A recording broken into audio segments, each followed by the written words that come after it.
The Man with the Yin-Yang Eyes. Season 3. Episode 3. When I heard Luca mention a demon stronger than the demons here, Big D and I couldn't help but be startled. To deal with the demons in front of us, we have used almost all of our abilities. So, both Big D and I couldn't help but panic when we thought about how we would deal with that demon in the future. After a bit of silence, Big D turned to me and said, "Kid, don't worry too much. Everything in life is born with its own quintessence. No matter how strong it is, there is a way to deal with it. Isn't that right, Luca?" In response to Big D's question, Luca slowly spoke up. "I've already thought of a few ways to deal with it, but I'm still wondering how to use it. But above all, I believe that God is always with me in every situation. He will give me the strength to defeat that demon." Through Luke's words, Big D and I could feel Luke's strong faith in God. At this point, we can only listen to what Luca has to say. Since only Luca had ever encountered these demons from the three of us, his experience could not be disputed. I immediately gathered all the silver nails and said, "Okay, let's deal with that demon for now." It seemed to me that it was trying to find a way out of the church. If it gets out, Valentine's life will be in great danger. After saying that, I looked down at the silver nails in my hand and thought about using them effectively. Because these silver nails have only a negligible effect on this demon, I need a stronger weapon. At that moment, Luca spoke up. "It seems that to deal with this demon, we have to use the silver axe. Only it has the power to defeat this demon." Hearing about the axe, Big D immediately thought, as if trying to recall something, "If we talk about silver axes, I remember selling one to this church. I personally brought it here and put it where they asked for it. But why did they leave a weapon that could destroy them here like that? This is really confusing." To Big D's skepticism, Luca immediately explained, "Don't worry, the silver axe is an extremely effective weapon in destroying demons. You don't have to doubt its power. As for why they brought that thing here, I don't know. I think it's like you decorating your house with guns and swords." Hearing that, Big D immediately regained his senses. He said he would immediately run to find the axe. So without wasting any more time, I rushed to where the demon was stealing Valentine. At this time, Luca said to Big D, "I will stay here to support Gregory, go and get the axe. Hurry up, because silver nails won't hold this demon for long." After running a few steps, I saw Big D also starting to rush to the door. I immediately told him, "Don't be lazy, my silver nails are not much. And do you remember where the axe is?" Big D answered me while running, "Don't worry, I'll be back soon. Hold on until I come back, don't let it kill you." After watching Big D run away, I turned to the demon and yelled, "You ugly bat, come play with me, don't run like that." While saying that, I threw the silver nail at the demon. The silver nail quickly rushed forward, piercing the demon's back. Although it was not strong enough to knock it down, it also caused pain, not lightly. Thanks to that, its speed also slows down. Seeing my attack work, I continued to hurl the remaining silver nails in my hand towards the demon. Hopefully, with such a large number of silver nails, it can be defeated to free Valentine. The demon's body was repeatedly pierced by silver nails, causing it to wobble.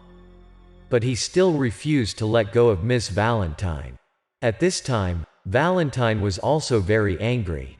She turned to it and shouted, "Damn ugly bat, let go of me. If I escape, you will die with me." Then Valentine raised one leg as if to grab something.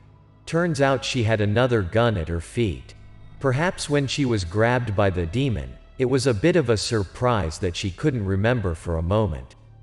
After pulling the gun from his leg, Valentine immediately turned towards the demon and fired continuously.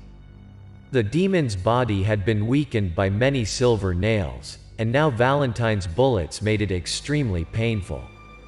The demon began to stagger and then lower its altitude. Realizing that shooting the demon's body wasn't doing much, Valentine aimed at its head and fired the rest of the bullets. Of course, this immediately worked. Only saw the demon screaming in pain after Valentine's shots. Finally, the demon couldn't take it anymore and let go of Valentine.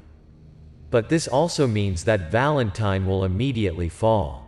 The situation still doesn't seem to be getting any better. Faced with that situation, Valentine immediately called out my name. Now, she only hopes that I can help her. As soon as I saw the demon let go of Valentine, I rushed over, reaching out my hands to catch her. Looks like my chance to be the hero to save the beauty has come. I was only one step away from being able to catch Valentine, but this one step felt like a mile to me right now. As a result, Valentine was lying on the ground. I had no choice but to apologize. Valentine, I'm sorry, are you okay? Her whole body ached. Valentine couldn't stand up.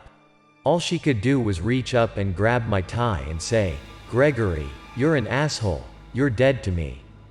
Fortunately, when the demon released Valentine, it had already lowered its altitude.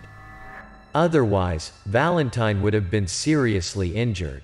Immediately, I helped Miss Valentine to her feet, pointed at the demon and evaded. Look, the demon that was so badly beaten by my silver nails and your precise shots. Looks like we're about to take it down.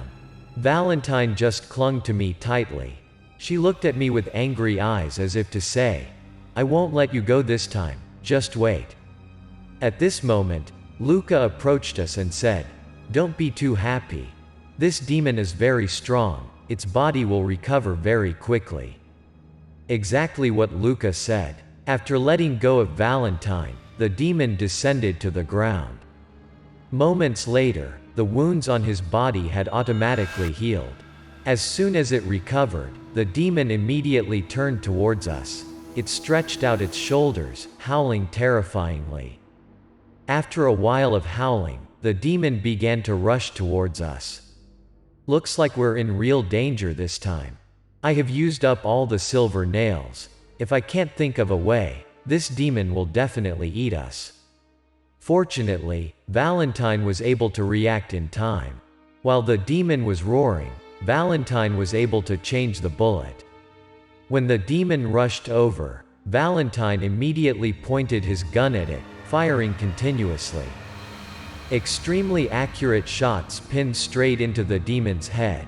Immediately blood and flesh from the demon's head splashed, accompanied by its terrifying scream. Although we have hit the demon, we know this is only temporary and cannot be defeated. At this moment, Big D's voice sounded, and we turned to look. At this moment, Big D is running towards us. In his hand is a silver axe. As he runs, he shouts, "Gregory, I bring you a weapon, quickly grab it."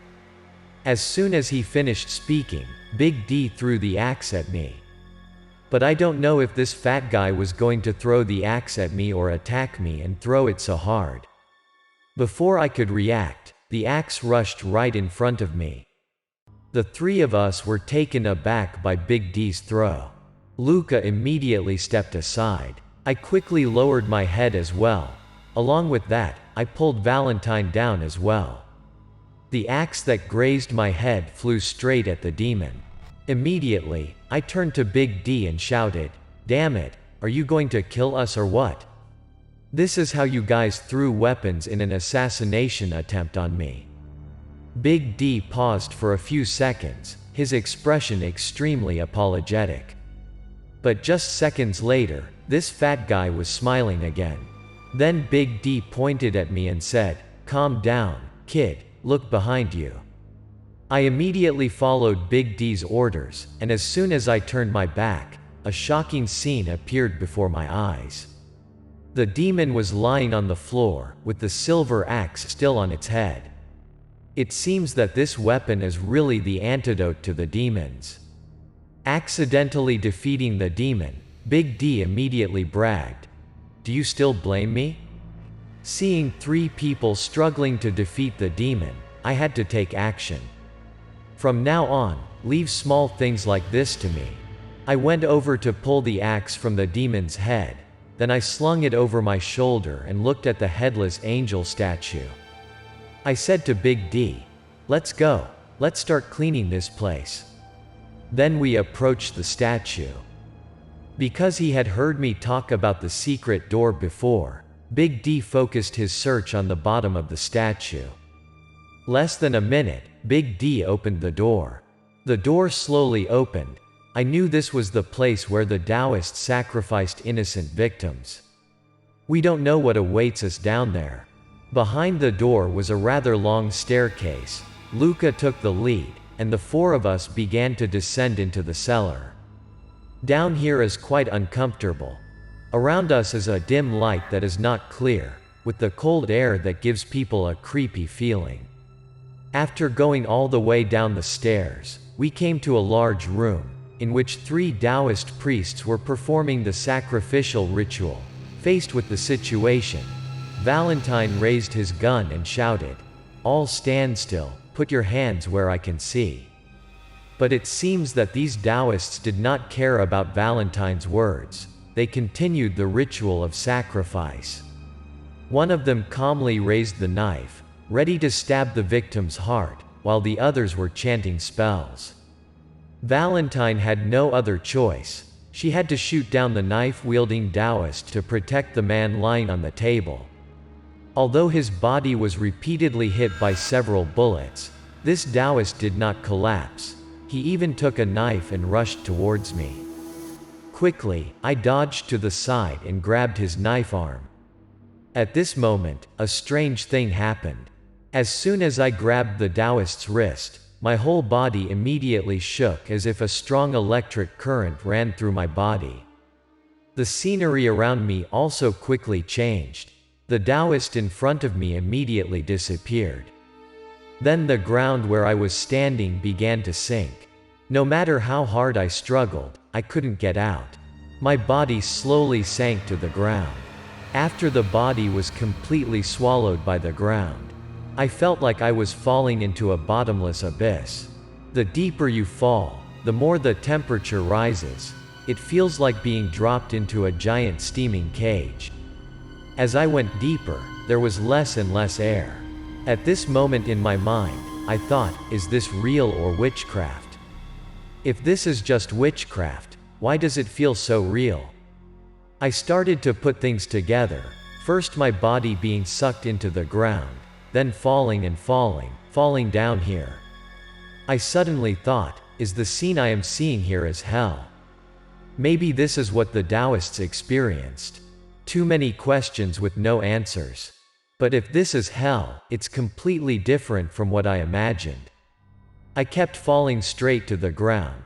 When I was almost touching the ground, I twisted my body to get the best landing position. As soon as I landed on the ground, I immediately looked around.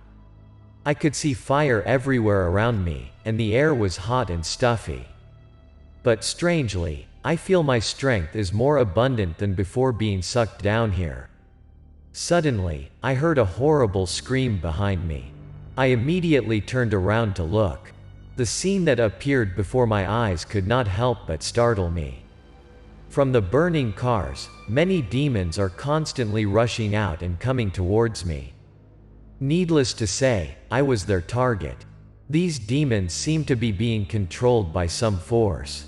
As soon as they saw me, they immediately rushed to me, running and emitting terrifying screams. Without letting them surround me, I immediately swung my axe towards them. As expected, this axe is the nemesis of the demons. Without using too much strength, I can easily defeat the demons. At my attack, they could only scream in pain. One thing that surprised me was the power of this silver axe. That's when I slashed at the demons. No matter where I cut, just being hit, the demon's body instantly disintegrated. But it was also this that started to make me skeptical. It reminded me of fighting the undead in the warehouse. I suspect that all these demons are illusions and that I am being manipulated by someone. More and more demons appeared.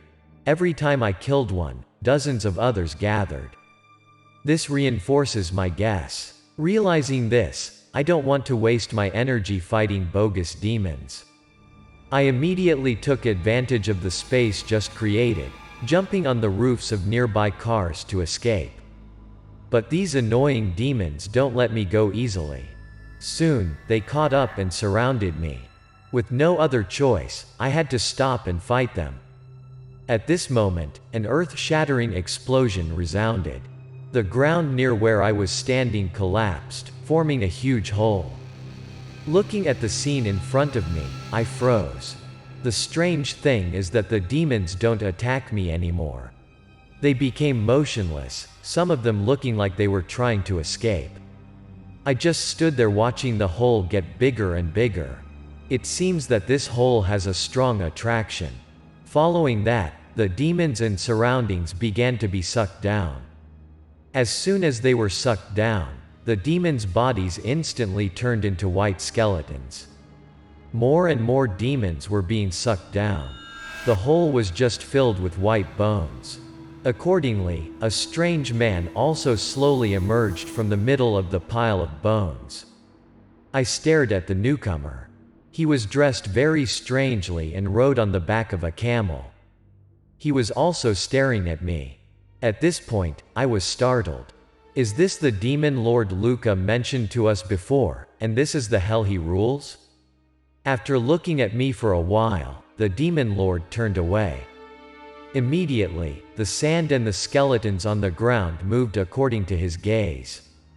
Not long after, a bridge gradually appeared. A bridge was built with thousands of skeletons.